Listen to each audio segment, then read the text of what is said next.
Okay, welcome to another episode of Fixing Bugs and Stuff. We're going to go over this 1776. This will be the final video for this engine. So let's take a closer look. Let me grab a flashlight. Okay, as you can see, looking at this engine, it's totally chromed out, even to the back of it as well. It says chrome tin back here. No big deal. A lot of people shy away from the chrome, thinking that it will overheat your engine.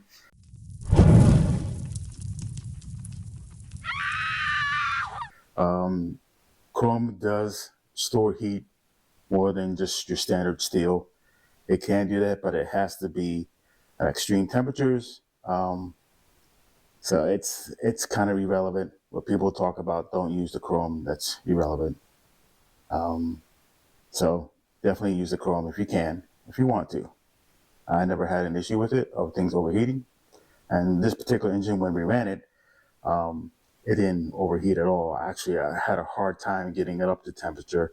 I think the hottest it got, as far as the oil temperature was like 130 degrees in Fahrenheit. Then again, it was on a day we were outside. It was 40 degrees. It was kind of cold, 40, 50 degrees, somewhere in there. So that could be possible too. And it wasn't under load.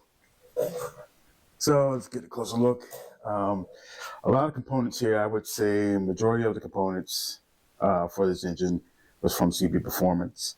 As you can see, they have like this little block off plate for your fuel pump. And I use it just to exit out to get more air from the engine. And that runs into a oil breather back here. You see I mounted to the fan shroud. It's a lot easier to deal with instead of mounting it to the car itself. So that's one thing.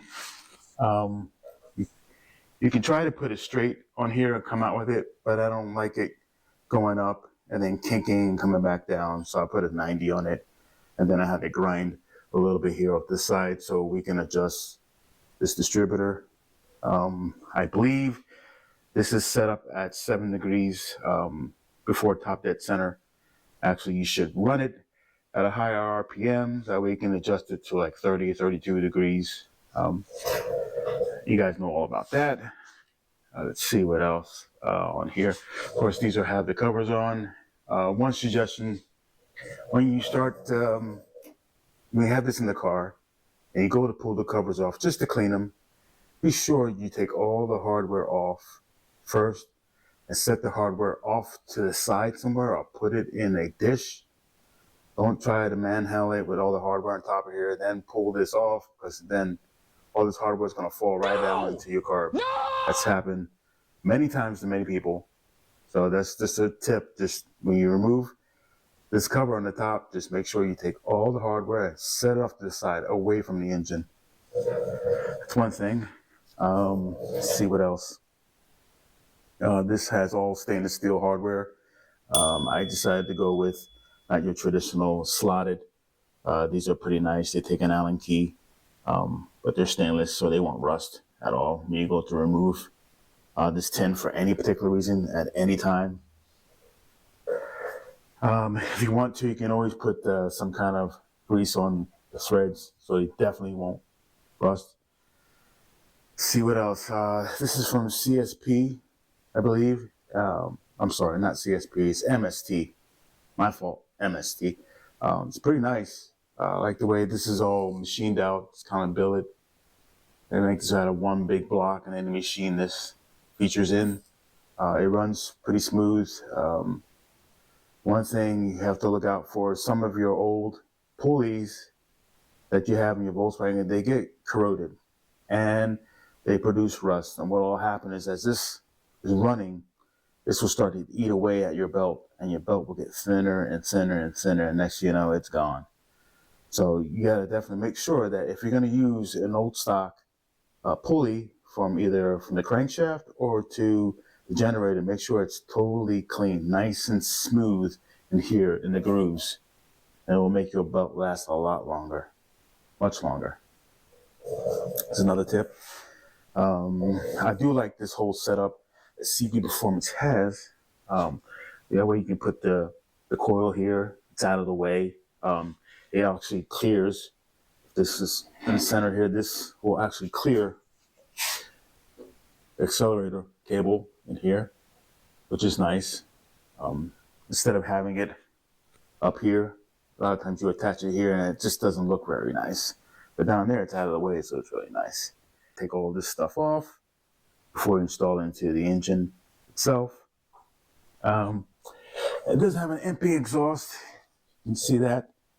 Some of the paint starting to come off of it. This is pretty typical. The paint they put on here is just to prevent rust. It's not really ceramic coated. If you buy this kind of exhaust, I would definitely ceramic coat it, get some paint. I use a lot of the barbecue paint, which is great for high temperature. So I usually spray that on here. It's up to the customer if that's what they want to do, but I slapped this on here. My preference is stainless steel, so I don't have to worry about any of this rust. Of course, it's a lot bigger cost than that. This has J tubes. This is cool too. This keeps the heat off of your tubes for your oil, and this is going directly to an oil filter, external oil filter, and this will probably have to be changed after 300 miles. That's what I would do. I recently took apart this engine before. There's a video on it of me taking apart this engine because I had issues with the studs, and when I looked at the oil, it was in great condition. I didn't see anything in it, which is a good plus. All right, let's see what else. I'm probably gonna adjust the valves again one more time. It's been through a run period. It's been broken in, but I think, in my opinion, like a lot of these cars or a lot of these engines should be broken in with some kind of dyno. I don't have a dyno here, of course. They're highly expensive, but the best thing to do is break it as best you can, and then once it's in the car, it should be under a load. That way you can see it's fully broken in. All right, let's see what else. All right, getting to the back of here. Hopefully I don't blind you, because all this chrome can be reflective, very reflective. So let's start with the oil. What do you call it? The oil breather. Start with the oil breather. So I ran the lines back here. You can see I came in this way, and I came in through here. But there's supposed to be 3 of these, okay, which there are. There's 1, 2, 3.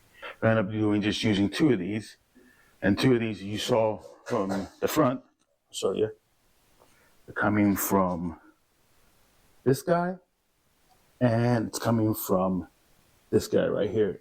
And they're like 3/8 NPT, so they're pretty large. That's plenty of air coming out of here on both sides. So that way you don't get any blow-by, which can happen. Just airing out the case.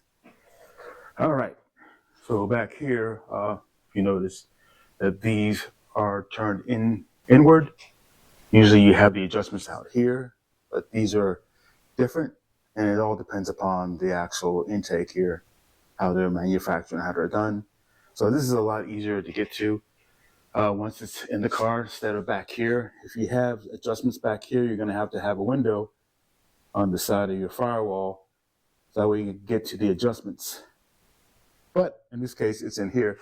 So if you're going to do any adjusting, I would definitely take off the cover, get on top here, and then start, reach your hand in here and you can adjust it. Or you can go on the side here and get through it this way. I mean, it's not as easy, but you can do it. Okay? All right, so now, let's get back here. This is for your accelerator cable. One thing I want to note is that you want to make sure you put all your grommets on here. There's one that goes here, and then one that goes here for your wiring to go through. This is to protect it from rattling so much, make a lot of noise if you don't put these on. also, if you don't put these on, this hole here will get oblong, especially around your wiring. It's most important around your wiring because it's kind of sharp, and this hole is very sharp. And if your wiring is going through here and it's rubbing against that sharp part, you're gonna have a short or a fire, one of the two. It's gonna happen. It's gonna happen, and you're gonna be screaming your head off. So, you can see here, some of the paint's coming off. Let's see, what else I want to talk about? Oh, this is something that's very critical. When you install when you install the ductwork for your oil cooler, you have to use some kind of sealer. And I'm not talking liquid sealer. Let's see if I can find it, if I have extra of it. Let me show it to you on the side here. Let's see. You can see here it's like a foam seal that goes all the way around. Okay, that encloses this oil cooler. And then, if you look around here, there's a rubber piece that goes all the way around. And this piece sits inside of it like a socket. It's pretty tight. There's nothing, I mean, you can see there's nothing you can get through. It's very tight. Okay, and then I did the same thing here for this guy here. It takes a nice seal, a rubber seal that goes all the way around it, and I added a little bit of foam on the side here, this guy right here, because there's a lip, so there's no air that can escape. And the whole purpose is that when this is blowing on top of your oil cooler, you want all that heat to come down and out. You don't want any heat generated in here and going back into the engine, because what will happen is the heat will be stagnant. It'll stay here, and then it'll get sucked back in, and then it's just recycling within your engine compartment, which is a big no-no. That's a lot of problems where people have overheating. They don't seal this up correctly. So there is a piece of foam that's sitting in here around the oil cooler. There's a piece of foam that's sitting around here. There's rubber that sits around here, and rubber that sits around here with a piece of foam to ensure that all of the air, the hot air that's coming out of here, and it comes out of the bottom here. I don't know if I can show that or not. I'm gonna turn you upside down here for a second. Yep, it comes out of that hole right there. Right there. So we want all your heat coming out of here, which is a big plus. I'm trying to see anything else that I may be missing. If the customer wants to do it later on, he can also connect these to the valve covers if he wanted to. I recommend notching this out and then coming down with the tube. He can still do that if he wanted to, but I don't think it's necessary. This is not a large bore on this engine. It's 90 and a half. It's not very large. See what else. If I'm missing anything else, guys, just message me below. Let me know if I'm missing anything else. I prefer also the hard piping all of your fuel lines. I'm not a big fan of hose clamping, especially if there's some pressure on here. Now, he's going to be using an electrical fuel pump, which has like 3 psi, but you never know with those fuel pumps. Sometimes they rate up, down, they're not consistent. Some are not. Take a gamble. But with hose clamps, I'm not a big fan, especially when this thing's vibrating. These can vibrate loose. I prefer a hard line in here. So the way I ran the fuel through here, and it's going behind this oil breather here. Coming down here neatly, I put a bracket here to hold it in place. That way it doesn't pop off. Come down, and then I put a T here. That way it all comes in one place. So it's coming in through here, and then it's teeing off to this carb, and then it's going to the other carb. So no issues there. I do want to recommend that when you hook up your fuel line here, that you use not just this hose, but if you're going to use this kind of hose, put a heat shield over it. Because if you can see right here, you're very close to the exhaust here. Now, it's different when you have heater boxes, because the heater boxes are enclosed and they have air going through them to keep them cool. But here with the J pipe, it gets kind of close. And sometimes you have heat that radiates and you can get this hot. Well, not extreme hot, but if you notice, sometimes your believe it or not, your gasoline will boil. It'll have like this boiling effect. You can see like bubbles. If you had like the old fuel filter that was clear, you would be able to see it like it bubbling. And it was from something like this, the heat generated right here. That's what happens. So just be aware of that. So I recommend to the customer that, you know, you put a line in here. No matter if you use this hose or not, just make sure you put a heat shield over it. They make them for any size. See what else? Oh, when it comes to this tin too, it doesn't come fully, oh, just throw it in. You do have to trim it. There's a lot of trimming you have to do. And the great part about it is that there's so much extra material that it's easy to trim.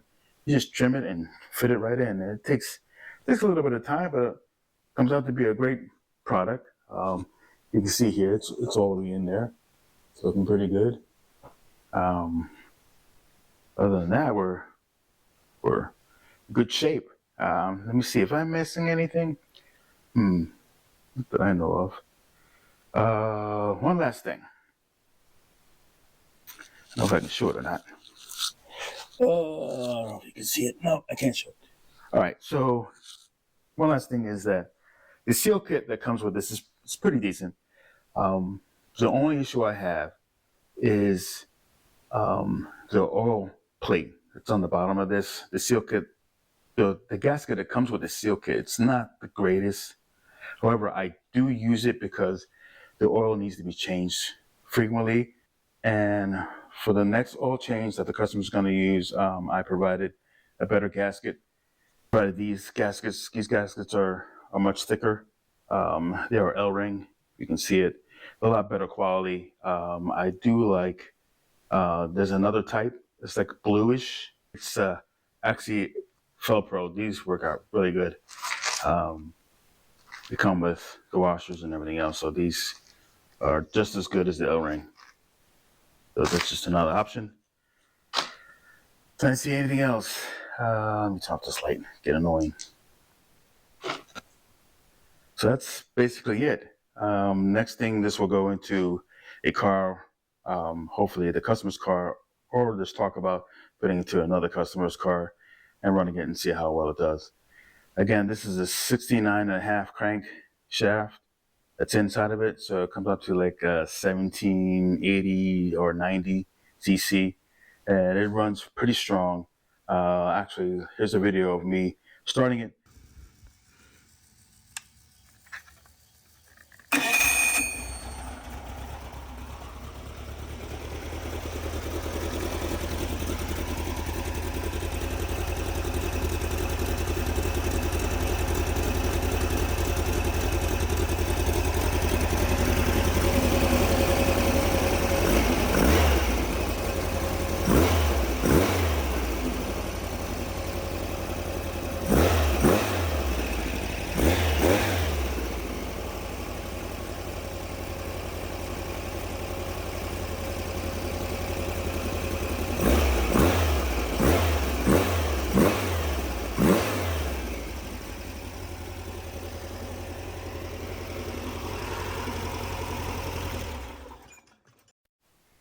So it ran pretty good.